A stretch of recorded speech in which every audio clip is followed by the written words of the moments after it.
Arrived at Coffs Harbour supercharger. It's quite busy, though we were lucky to get an unpaired charger, so we're charging at the full 124 kilowatts. Remember with these Tesla superchargers, you've got 1A, 1B, 2A, 2B, and so forth.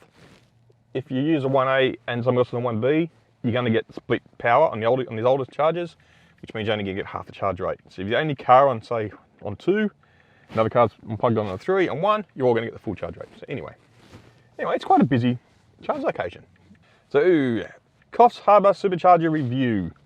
This is probably one of the earlier superchargers, so the early ones, 124 kilowatts max, which is a bit of a bummer.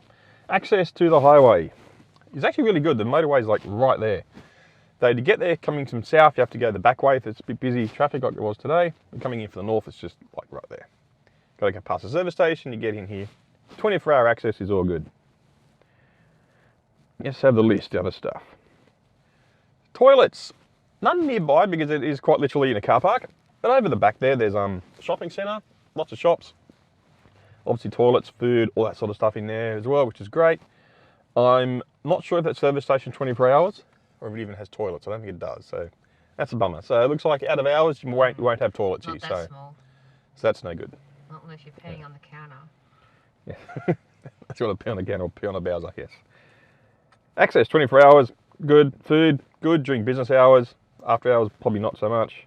Kid friendly? Not so sure. It's quite literally in a car park. There's not much you can have for kids to do in a car park, like maybe race trolleys around or something.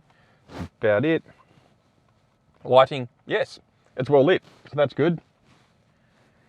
Long vehicle towing, definitely not. Or reverse install, so there's no way you really can park with a trailer here, unfortunately. So you've got to unhitch and charge up.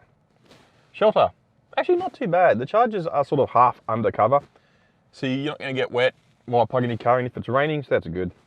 Phone coverage, again, full service here with Optus 4G, not 5, unfortunately. Ease of finding, it's not too bad. I'd probably give it probably 8 out of 10 for ease of finding because it is in a car park. Though you can see it from the roads into the car park and the service stations, so that's pretty good. So overall, my rating for the Coffs Harbour supercharger, I'd give it a 7 out of 10. Mainly for the fact it's in a shopping centre and there's really not much to do out of hours here. That's it. It's not too bad, really. So, thank you for watching. Until the next one. Bye.